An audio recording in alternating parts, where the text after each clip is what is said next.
run 2 magnets, and if you float in the air, it'll make a nice sound.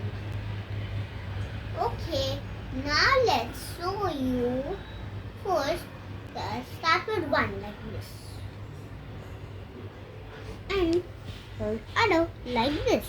Next, it has to be a bit away to each other, not stick. Then the noise won't come. See. So that's how we do it. Please like and subscribe, and hope you like the video, and turn the bell icon. Bye friends. Hope you like the video. Share and enjoy.